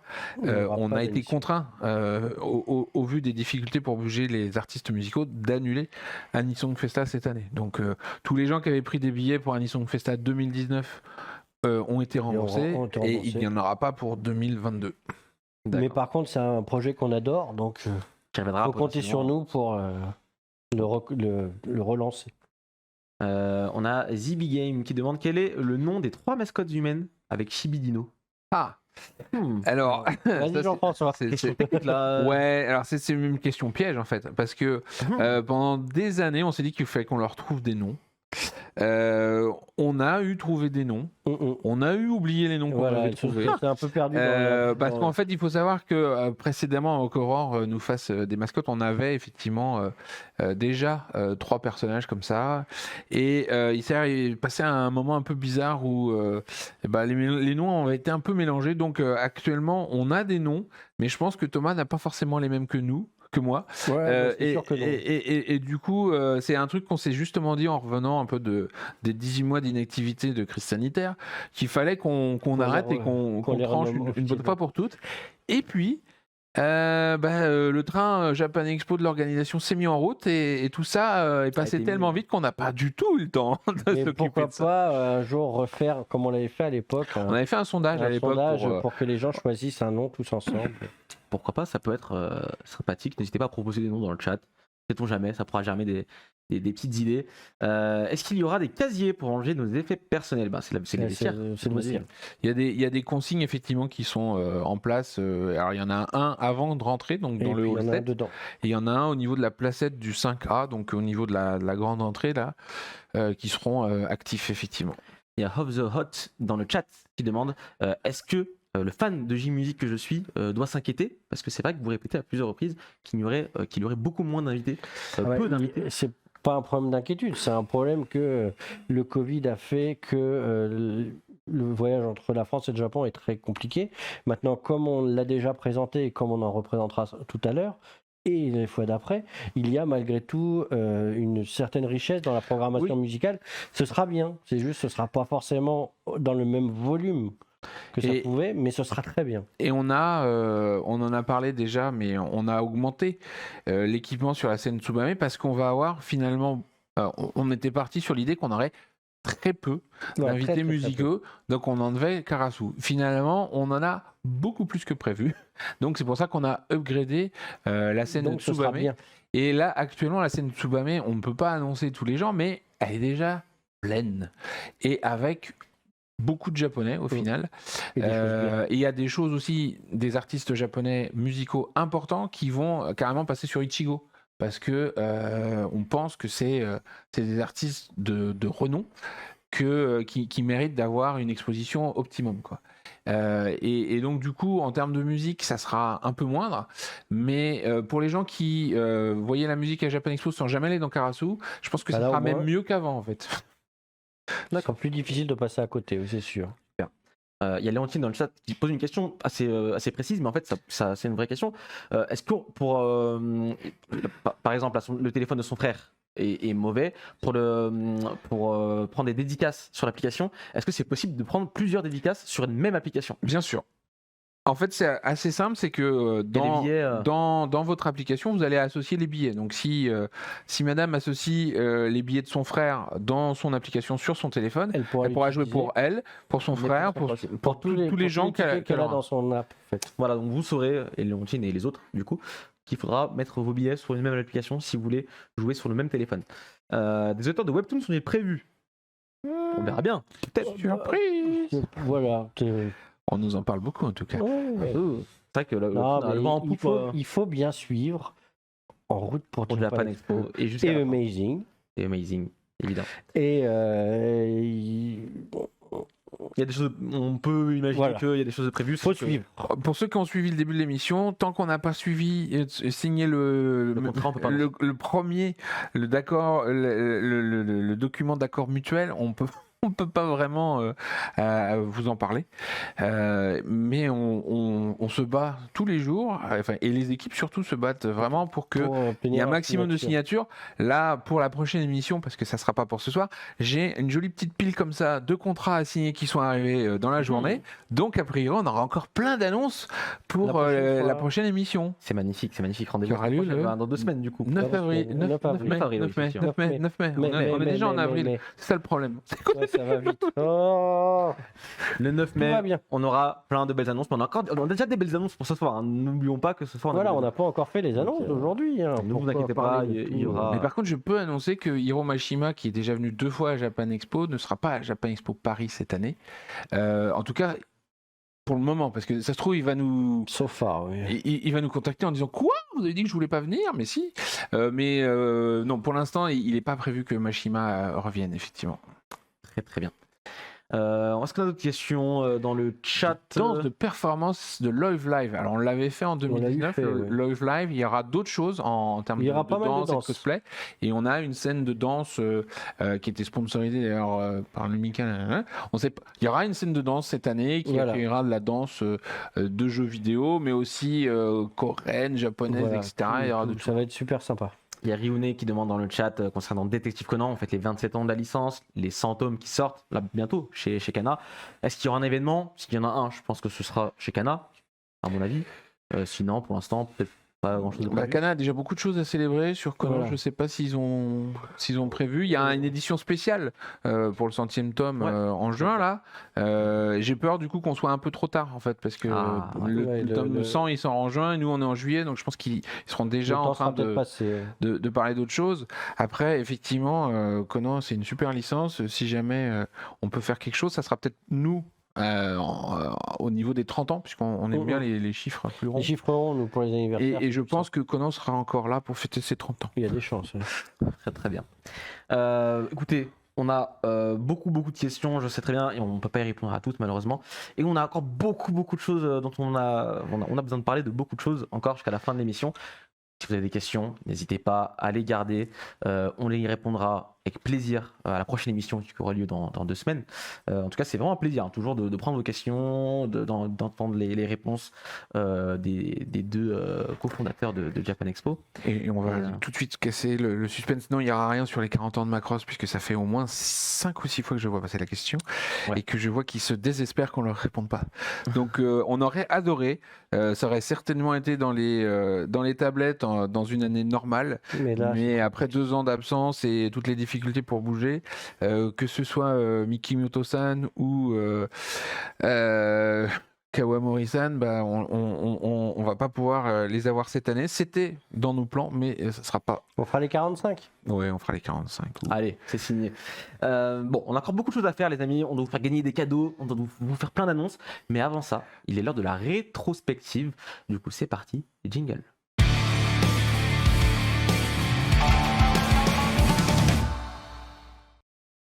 La rétrospective, c'est le moment un peu nostalgique en route pour Japan Expo, des anecdotes de nos cofondateurs de Japan Expo concernant des choses en rapport avec l'official. Là, on reste dans le thème quand même de l'émission qui est la gestion des invités, donc Ouais. les invités.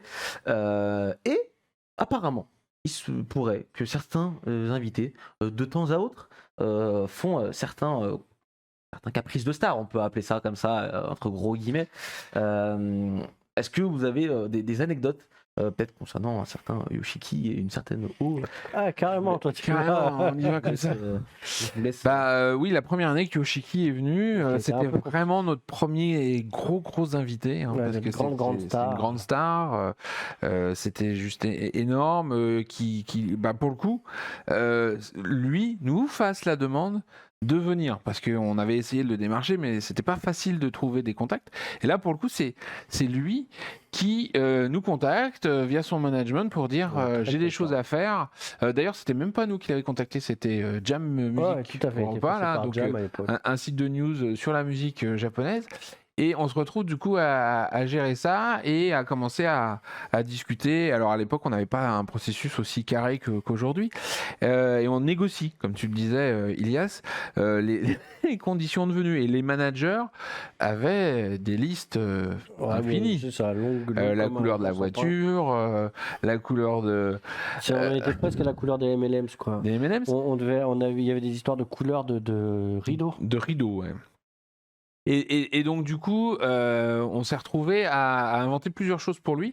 Mais ce qui nous avait le plus marqué au final, c'est que son management nous a mais vraiment tanné pour que on ait des packs d'eau Fidji. De l'eau Fidji, donc c'était une petite bouteille carrée Qui n'existe pas chez nous, évidemment. qu'on trouve à peu près nulle part, parce que l'eau Fidji qui vient des îles Fidji, en France, on a de quoi faire, on a plein d'autres marques. Mais pendant, je sais pas, facilement 3-4 semaines, ils n'en démordaient pas. Si Yoshiki vient et qu'il n'a pas d'eau Fidji, Yoshiki ne reste pas. Donc, grosse panique à bord, et finalement, on trouve de l'eau Fidji dans une épicerie sur Paris. On achète tout leur stock, on met les bouteilles dans la loge de Yoshiki. Et à ce moment-là, c'est le pouvoir à ce moment-là de l'artiste qui nous fait comprendre que le manager a des lobbies et des lubies qui ne sont pas celles de l'artiste. Puisque l'artiste nous dit, vous n'auriez pas plutôt quelque chose dans une bouteille en verre, genre de l'évian, un truc frais, sympa, local. Et donc on est passé 4 semaines à chercher de l'eau Fidji. Et là on nous dit vous n'auriez pas de l'évian. Alors ça évidemment pour le coup on en avait. Enfin on croyait en avoir parce que pour le coup pour les bouteilles en verre. Généralement les bouteilles en verre, les machins. Et puis on fonctionne avec de l'eau d'autres marques genre Cristalline, Volvic et autres. On n'avait pas forcément de l'évian. Mais les restaurateurs du parc d'exposition pour le coup nous avaient dépanné. On avait trouvé des belles bouteilles d'eau machin et tout. Ils étaient très contents. Et on est donc resté avec notre stock d'eau Fidji sur les bras. Je pense que Jean-François a encore une bouteille chez lui. J'en ai une bouteille chez moi. Ouais. La garde en relique. Ouais. Non, elle est chez moi, elle est posée sur une étagère. C'était vraiment la démonstration du caprice de star qui était né en fait d'une inquiétude des managers. Pour rien, quoi. C'est ça. Et le truc, c'est que on avait eu tout comme ça. C'est-à-dire que il avait deux gardes du corps américains, mais ils avaient leurs bras, c'était un peu mon corps, quoi. Donc quand ils arrivent les deux et ils nous font "We're gonna take the car. It's okay for you." Et tout le monde s'est regardé parce qu'à l'époque, en plus, on était jeunes, jeunes et innocents, on va dire. Et en fait, ils voulaient notre petite voiture de golf. Et donc, on s'est tous regardés. Et avec leur faction américaine et leurs énormes bras, on a fait bien sûr, allez-y, elle est là pour ça. Et donc, t'avais mes deux énormes mecs, on a des énormes catcheurs, tu vois. Et ils étaient sur la toute petite voiturette de golf, comme ça, à arpenter tout le truc pour voir où est-ce qu'il y aurait un danger de sécurité pour Yoshiki, etc. Quand il a voulu faire le bain de foule, t'avais les deux mecs, ils étaient chacun d'un côté avec les bras comme ça. Là. Et Yoshiki leur dit non, mais c'est bon, les gens peuvent s'approcher, etc. Et il a traversé en fait tout le hall 5A pour aller de sa salle dédiée jusqu'à la salle de conférence. Ouais, c'était long. Au milieu du public. Oh là là, ça n'a jamais été aussi long. Très long. J'imagine, ça devait être. T'as des petits moments où tu dis oulala. Ok, bon, ça c'était un petit peu du coup l'anecdote de Yoshiki, l'OPG, du Yoshiki en général même. On a aussi une petite anecdote, je pense que ça peut faire sourire certaines personnes, c'est concernant Clamp qui est un groupe mythique quand même de mangaka. Ils ont failli jamais arriver en France. Le studio ils sont venus en France, moi je trouve ça déjà fou, en vrai. Ils sont venus en France à Japan Expo. C'était en quelle année ça? C'était en 2009. 2009. C'était pour les 10 ans de Japan Expo. Voilà. C'est peut-être pas 2009 alors, parce qu'il y avait déjà Comic Con. Ouais. Si, c'est ça, 2009. Et pour l'anecdote, effectivement, ces 4 charmantes dames avaient un management, elle également, qui avait demandé à ce qu'elles soient du coup en business class ensemble, etc. Mais ce qu'ils n'avaient pas bien pris en compte, Japan Airlines à l'époque, notre partenaire, c'est qu'elles avaient demandé des placements très spécifiques pour être côte à côte et travailler dans l'avion. Quand elles sont arrivées, c'était pas comme ça, évidemment. C'était pas comme prévu. Du coup, là, on a eu vraiment un inédit, puisqu'il y a le manager qui, du coup, avec le décalage horaire, nous a appelé à 1h du matin, heure française, pour dire « Je suis dans le SAS, on descend de l'avion, les places ne sont pas bonnes. » Donc on a appelé John en France, le directeur commercial. On est de la À chance. 1h du matin. Ouais, ouais. Pour qu'il appelle, c'était Déjà, le Narita Japon. à l'époque. Ouais, c'est ça. Narita, pour que les mecs aillent au comptoir faire changer les places. C'est fou. Enfin bon, ça a été un truc mais dernière seconde, ça a marché, quoi. Donc on a failli ne jamais avoir. C'est fou, hein. Ça se joue à rien. Il y a aussi une anecdote par rapport à un sandwich. Ou des Ouais, mais ça sandwichs, c'est toujours dans ces histoires de caprice et de demande. Là, on nous demande des sandwichs, donc nous, on donne des sandwichs, tu vois, baguettes. à la française. À la française. Et donc t'as tes quatre dames là qui arrivent et qui regardent leur sandwich comme ça. Elle, Non, les mais sandwichs à la des- japonaise, c'est des petits Oui, c'est des petits triangles, même pas. Non, même pas, c'est des petits rectangles.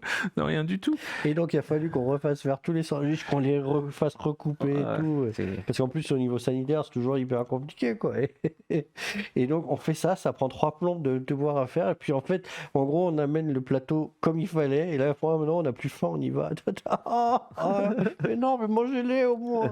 C'est pas avec amour là. Ah, pas du tout. Donc ça c'était un petit peu l'anecdote concernant Clamp.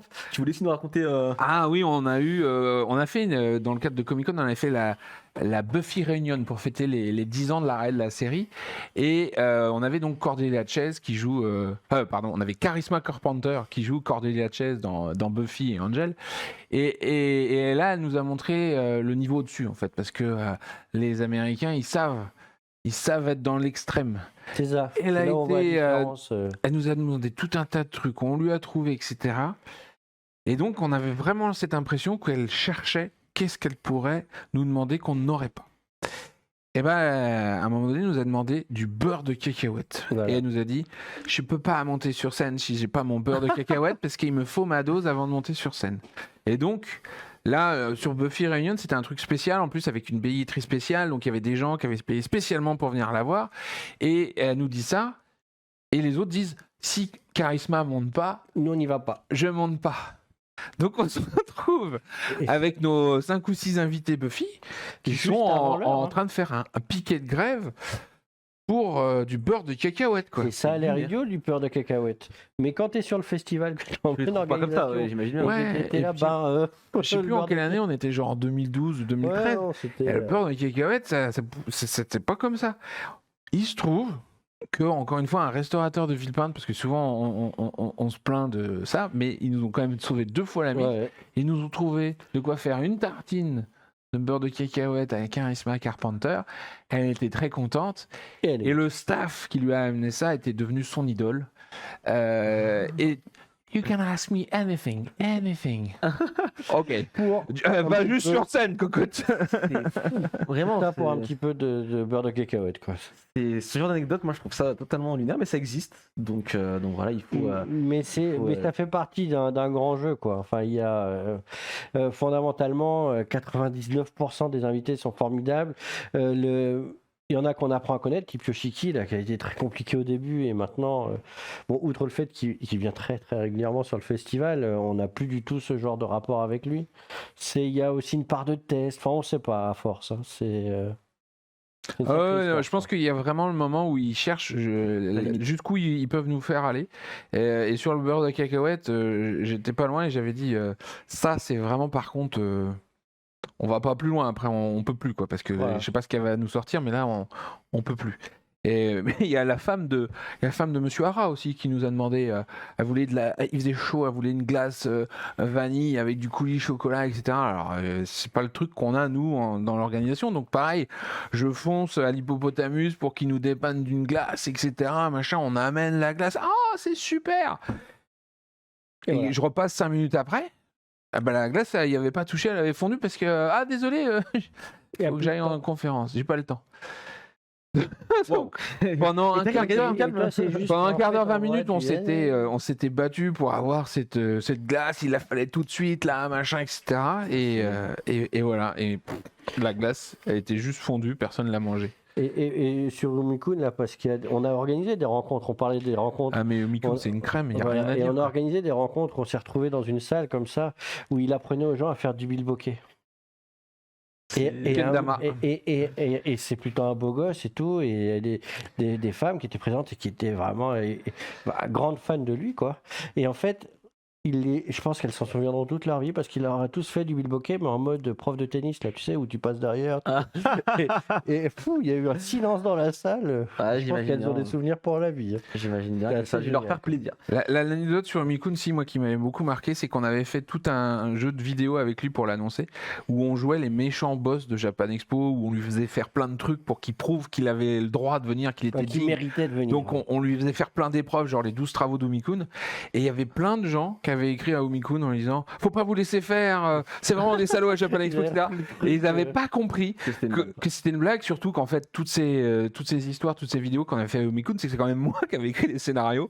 Et on était deux beaux enfoirés, effectivement. Mais C'était le rôle. mais c'était le rôle, c'était un rôle. Et puis, Effectivement. il y a des gens parfois qui prennent les choses très très premier degré, quoi. Ah, j'imagine bien que si tu comprends pas trop la vanne sur le moment, ça doit faire un peu bizarre. Mais évidemment, ce n'était qu'une. Bah, disons que la dernière vague sur Omikun, c'était quand même qu'on découvrait que c'était le dinosaure, là, qui était le boss de Japan Expo. vrai Nous boss deux, on de était Japan juste Expo. des pantins. des pantins. Et les gens avaient vu jusqu'au bout, mais c'était pas dit que ça devait quand même être une fiction, en fait. Je pense qu'effectivement, on pouvait l'imaginer. En route pour Japan Expo, c'est aussi des cadeaux. Des Pour cadeaux. les gens dans le chat. Et aujourd'hui, on vous fait gagner excusez-moi, un magnifique bouquin Midnight Eye Goku chez les éditions Nissan Manga. Donc vous pouvez tout de suite participer en tapant Goku dans le chat. G-O-K-U, c'est de Bushi Terasawa, l'auteur de Cobra. Magnifique bouquin. Et c'est une série qui est terminée en 3 volumes. Ouais, 3 volumes de 288 On vous fait gagner, pages, du coup, le premier tome pour 3 personnes. avec les Avec des pages couleurs. Il y a des pages couleurs, effectivement. Attendez, je vais vous montrer ça. Mais c'est plutôt des beaux bouquins. C'est le tome 1 qu'on fait gagner. Donc on va montrer plutôt le tome 1 Ouais. en Ouais, voilà, priorité. c'est ça. Euh, Et vous voyez, il a du mal à manipuler parce qu'ils sont ils sont lourds, pèsent hein, leur c'est des poids. beaux bouquins. Il y a des bonus aussi, je crois, à la fin des. Ouais, c'est ça, il y a des tomes. galeries. C'est Parce que en fait, il y a Jean-François. pas Twitch friendly cette page-là. On va faire attention. Ouais, il faut faire Mais, attention, il y a des pages qui sont pas toujours Twitch friendly, mais du Ah coup, oui. c'est effectivement, c'est des Vous bouquins n'avez rien vu. avec les pages couleurs des 2 éditions, parce qu'effectivement, Issan a été recherché les pages couleurs de l'édition 88 et les pages couleurs de l'édition 2000. Donc, Voilà. c'est vraiment des Il y a bouquins des pages qui ont été collector. insérées dans le livre et puis il y a des pages qui sont à la fin dans une belle galerie, histoire d'avoir l'édition finale Ultimate de Midnight Eye Goku. Et en fait, on devait faire venir Monsieur Terasawa en 2018. Ouais. Donc, Voilà. ça nous fait plaisir de pouvoir montrer cette magnifique BD qu'a Parce sorti qu'il a Issan fait Manga. Cobra, mais il a fait plein d'autres choses et c'est un génie narratif cet homme-là. Donc, Et on espère qu'il ça va vaut vraiment pouvoir le coup. revenir. C'est ça, surtout que Ouais. voilà, c'est un très très grand auteur. Il avait dû annuler pour raison de santé, mais voilà. C'est ça. Et pour quelqu'un dans le chat qui demandait pour les invités sur Gonagai, Tomino et Matsumoto, qui étaient d'après lui prévus en 2020, non, Ouais, ils ils étaient sont prévenus en 2019 2019 et ils étaient sont là. venus. Donc si Ils vous les étaient avez là. ratés, il faut regarder les vidéos en ligne, il C'est faut trop regarder tard. les reports de Japan Expo, vous avez tout dedans. Effectivement, donc je vous rappelle, Goku dans le chat, une seule fois, ça suffit pour participer. Goku G-O-K-U, il y aura 3 gagnants pour le tome 1. C'est une série en 3 tomes seulement, hein. Donc franchement, c'est plutôt cool. On va pendant ce temps continuer l'émission avec le moment tant attendu, c'est les annonces. C'est parti, jingle, annonce.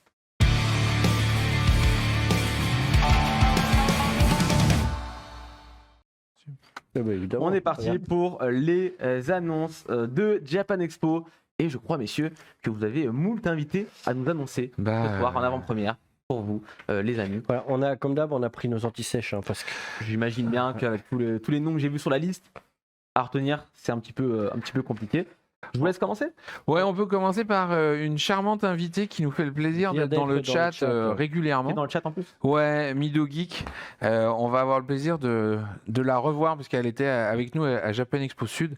Et coucou Allez, dans Mido. le chat, effectivement. Voilà, elle est dans le chat plusieurs fois en fait parce qu'elle nous suit gentiment sur Twitch là.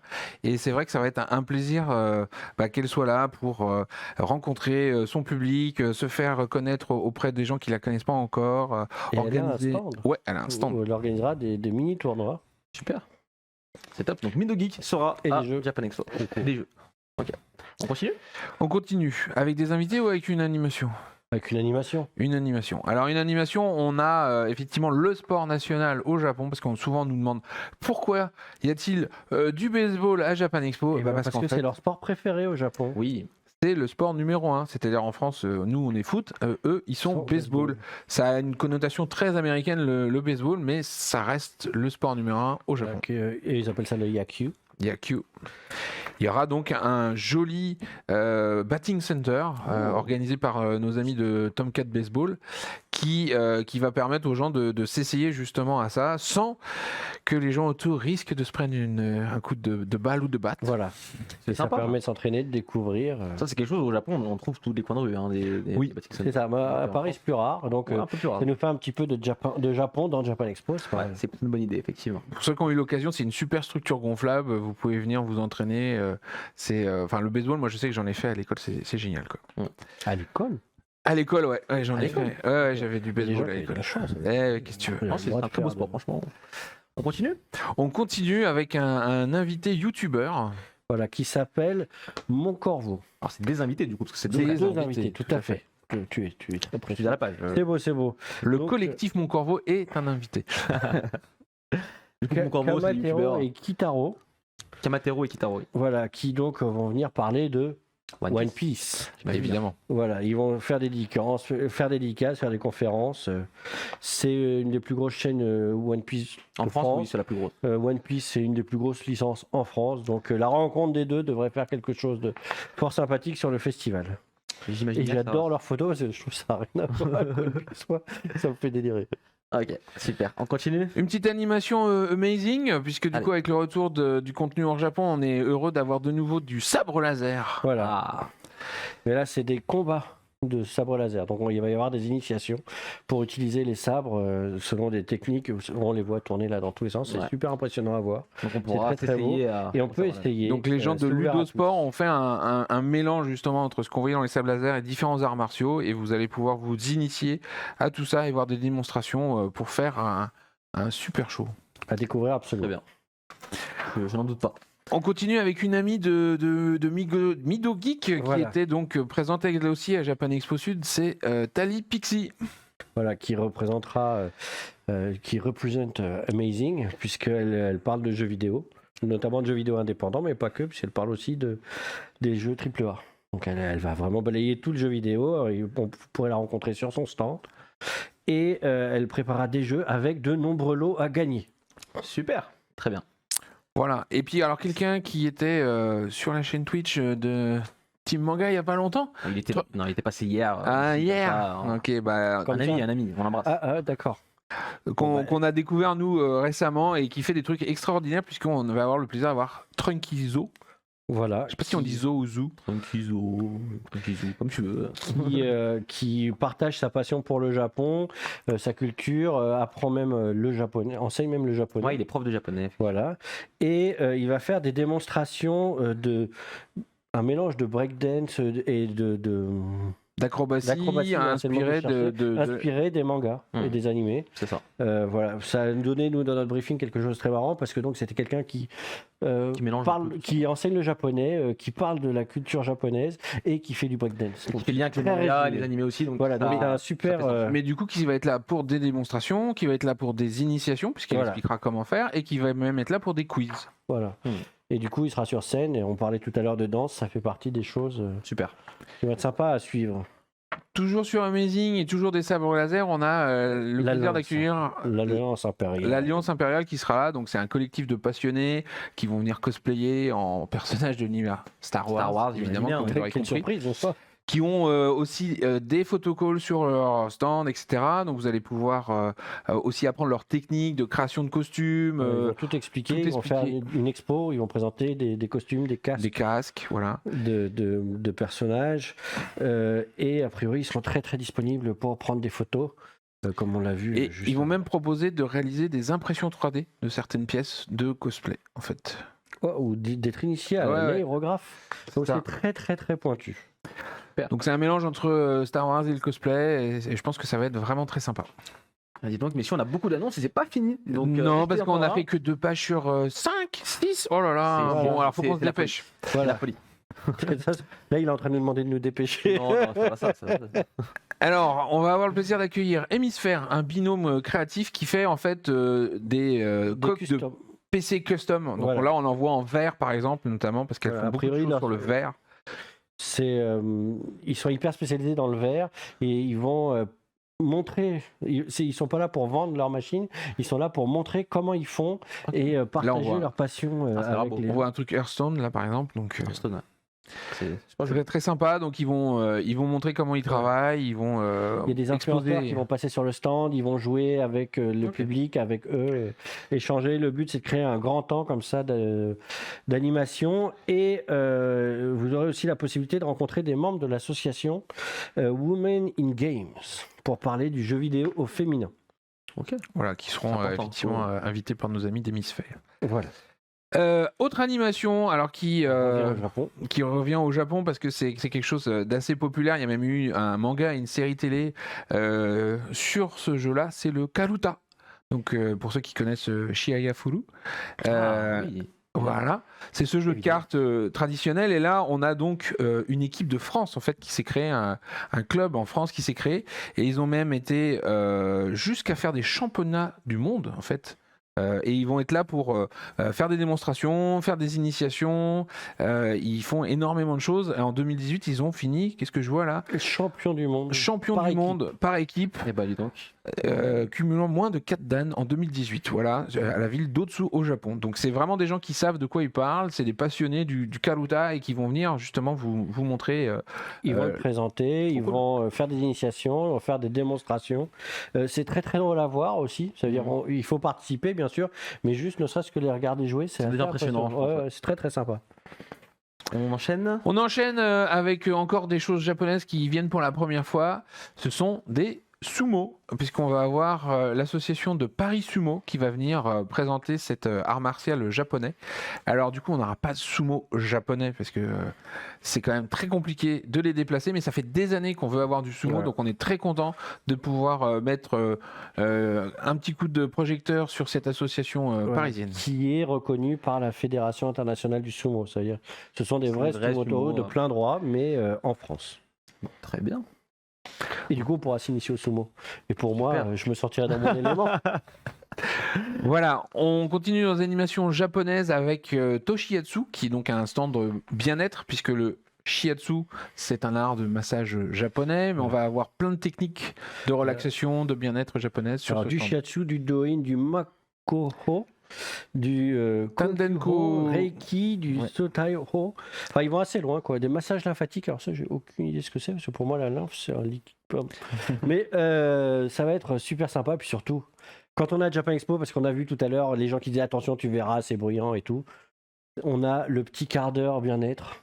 On va se faire masser sur le stand et on repart. Et là, on est bon pour continuer On sa ira faire un journée. petit tour de France, Voilà, Ça et va. du coup, effectivement, pour ceux qui ont jamais eu l'occasion de tester le shiatsu, donc cette méthode de relaxation par pression, Voilà. Ils font de c'est- l'acupuncture avec les doigts, en fait. voilà, c'est génial. Et en plus, là, ça sera accompagné, cet espace-là sera sonorisé par du shakuhachi, donc la flûte traditionnelle japonaise.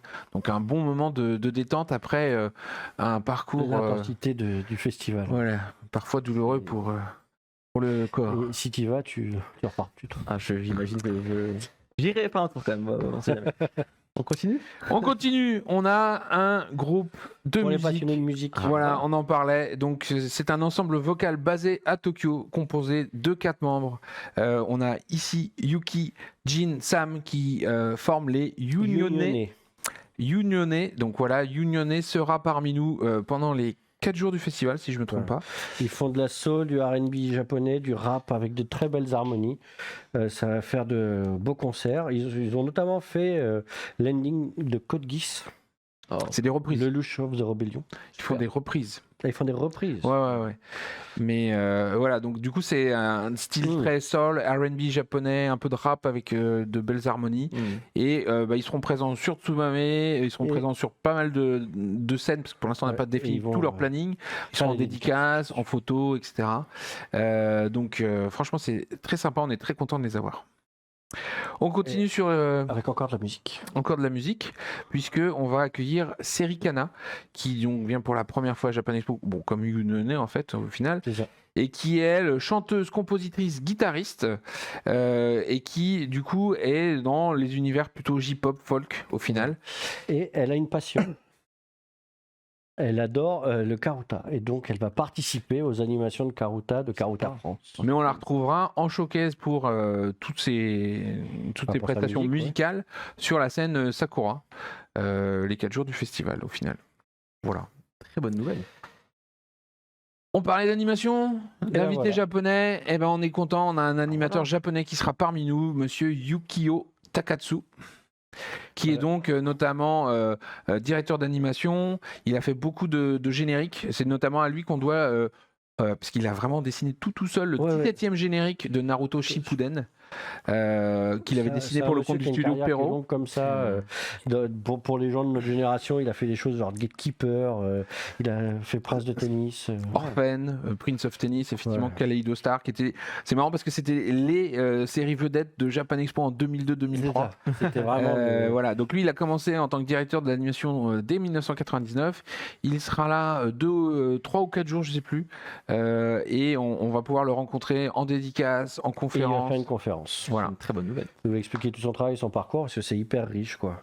Il a même travaillé sur des openings de jeux vidéo comme Persona 3. Enfin, effectivement, il citait dans le chat Persona 3. Il a fait aussi pas mal de, alors les Nisei Monogatari, les Tsuki Monogatari, toute cette série là.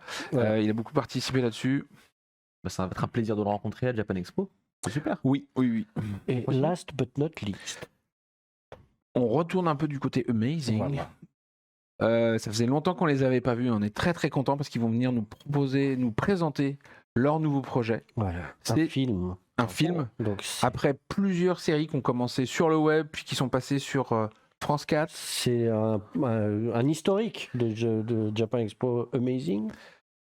C'est Le Visiteur du Futur. Ils viennent nous présenter le nouveau film qui sortira au cinéma le 7 septembre. Voilà, et on aura le plaisir d'avoir François Descraques, bien sûr, mais aussi Florent Dorin, Enya Barou, Vincent Tirel, Lenny Cherino, acteur, mais aussi Jimmy Tillier, le compositeur des musiques. Voilà, et Cécile Auclair qui fait les costumes pour la série. Et il y aura sans doute plein d'autres gens. Qu'on annoncera plus tard, parce que là ça fait déjà pas mal. Bon, ça fait déjà des belles annonces, hein, je pense. Et pour ceux qui aiment le visiteur du futur, il faut surveiller. À surveiller absolument, parce qu'il va y avoir pas mal de choses à annoncer. Voilà. Je pense qu'il va falloir revenir pour les prochains en route pour Japan Expo, les prochaines émissions. Ouais, on donnera plus de détails. Je pense qu'il y aura pas mal de belles annonces également, mais il y en a déjà pas mal. On a tout, encore une fois, on parlait des invités un petit peu plus tôt dans l'émission, mais là on le remarque encore plus. Du créateur de contenu à l'animateur, en passant par les personnes qui font des films ou des séries, et c'est plutôt une bonne chose. Vous avez essayé, je pense, de participer pour gagner ce magnifique bouquin qui est Midnight Aigoku de Boichi Terazawa, et il y a 3 gagnants pour le tome 1 que je vais citer tout de suite. Il s'agit de Blue Pixie 13 qui l'a gagné, Faniro aussi, et Ezekielos. Vous êtes les 3 à avoir gagné ce magnifique bouquin. Voilà. Bravo. Vous nous contactez tout de suite sur la page Twitch de Japan Expo. Vous nous donnez vos coordonnées et on vous envoie ça très très vite. Et j'espère que ça va vous plaire parce que franchement c'est un très bon manga. On arrive sur la fin. Et dès qu'on a les annonces des éditeurs, on vous les partagera. Oui, les éditeurs avaient posé la question tout à l'heure par les questions-réponses. Évidemment. Les éditeurs, on en reparlera quand ce sera acté. On arrive sur la fin En route pour Japan Expo, la 6e déjà. Ça passe vite. Ça passe si vite. Et on arrive encore une fois très très vite à Japan Expo qui aura lieu mi-juillet. Et on a hâte de tous se voir pour fêter ça. Donc je rappelle, abonnez-vous, la petite cloche pour ne rien louper. Ça c'est obligatoire sur Twitch. Vous avez peut-être loupé le début de l'émission. Vous allez sur YouTube, Japan Expo, vous aurez la rediffusion qui arrivera incessamment sous peu. Lundi prochain, oui, exactement. Lundi prochain, sans faute. Et on se donne rendez-vous, évidemment, le 9 mai, donc dans 2 semaines, ici même, pour Japan Expo, avec, je ne doute pas, de très belles annonces et autres. Donc restez connectés. Ça ne fera que aller en. Plus on s'approche et plus évidemment. On est de plus en plus fort. Et on a on a encore plein de choses à annoncer, que ce soit des invités, des animations. On aimerait tellement tout vous dire là. Mais... On en garde un petit peu, mais bon, on annonce au fur et à mesure que ça se signe. Donc là, faut rester branché sur cette chaîne Twitch et on va vous donner toutes les infos petit à petit, quoi. Sur ce, on va vous souhaiter une très très bonne soirée à toutes et à tous. On se retrouve très très vite dans 2 semaines pour En route pour Japan Expo numéro 7. On se dit à très bientôt. Ciao. À bientôt, au revoir. Bye. Merci. Salut. Bye.